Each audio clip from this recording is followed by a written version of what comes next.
Assalamualaikum warahmatullahi wabarakatuh. Teman-teman, selamat datang kembali di Warung Kopi Kripto Tarakan Python FX.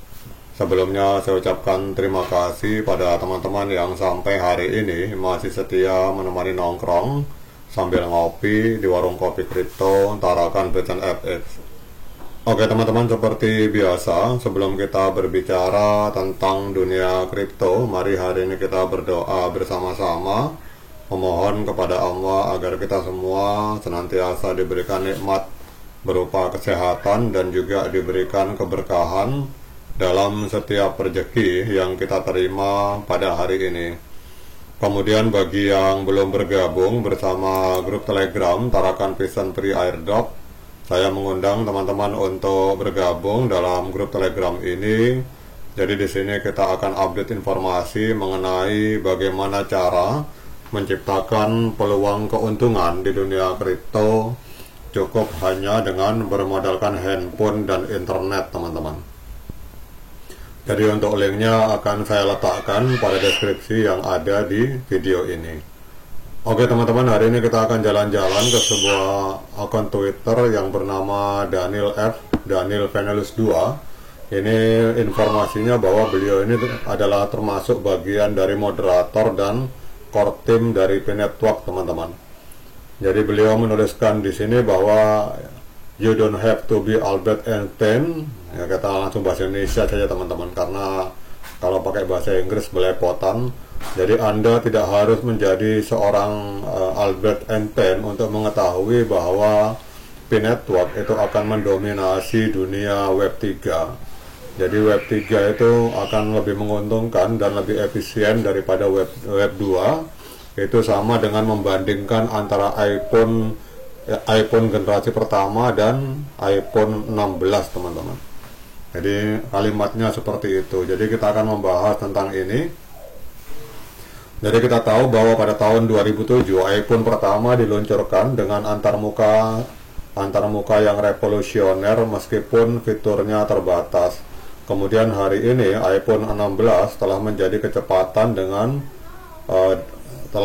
perangkat dengan kecerdasan buatan dan kecepatan luar biasa serta integrasi ekosistem yang tak tertandingi, teman-teman. Jadi perkembangan P-Network ini mirip dengan lompatan dari Web 2 ke Web 3. Jadi jika Web 2 adalah iPhone pertama yang membuka pintu interaksi digital, maka Web 3 itu adalah iPhone 16, teman-teman, yang menghadirkan desentralisasi, kepemilikan data oleh pengguna, dan efisiensi ekonomi yang radikal. Jadi kalau dari iPhone jadul menuju ke iPhone modern itu sama dengan dari Web 2 ke Web 3, teman-teman. Nah, dan di tengah revolusi ini P-Network muncul sebagai sebuah protokol yang tidak hanya memimpin tetapi akan mendominasi Web 3, teman-teman.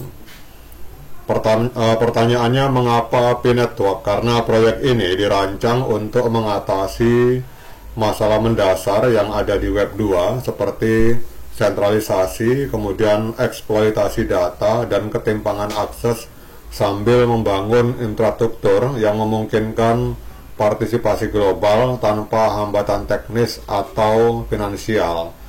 Jadi video ini kita akan berbicara mengapa P-Network itu bukan hanya sekedar proyek blockchain biasa, melainkan fondasi dari ekonomi digital masa depan, teman-teman. Jadi Web 2 yang didominasi oleh platform seperti Facebook, Google, dan Amazon telah menciptakan ekonomi di mana pengguna itu menjadi produk, teman-teman. Jadi data pribadi dikumpulkan, dijual, dan dimanipulasi tanpa transparansi. Selain itu, nilai ekonomi yang dihasilkan oleh konten dan interaksi pengguna hanya dinikmati oleh segelintir perusahaan. Bahkan Tim Berners-Lee, pencipta dari World Wide Web, menyatakan kekhawatirannya tentang 3 masalah yang ada di Web 2, yaitu data pribadi yang tak terkendali, kemudian penyebaran misinformasi, dan iklan politik yang tidak transparan. Itu kelemahan Web 2, teman-teman. Nah, kemudian Web 3, di mana P-Network adalah bagian di dalamnya, itu adalah solusi yang dibangun di atas desentralisasi. Jadi Web3 akan menjawab persoalan kepemilikan data oleh pengguna. Jadi blockchain memungkinkan individu mengontrol data mereka sendiri dan pengguna dapat imbalan langsung melalui token kripto untuk partisipasi mereka. Kemudian juga adanya teknologi ledger terdistribusi yang mengurangi resiko manipulasi dan peretasan. Namun tantangan terbesar dari Web3 itu adalah persoalan aksesibilitas, karena sebagian besar proyek blockchain masih memerlukan pengetahuan teknis atau investasi mahal seperti perangkat mining Bitcoin. Jadi disinilah P-Network hadir sebagai sebuah pengecualian, teman-teman. Jadi P-Network dirancang untuk menghapus batasan partisipasi.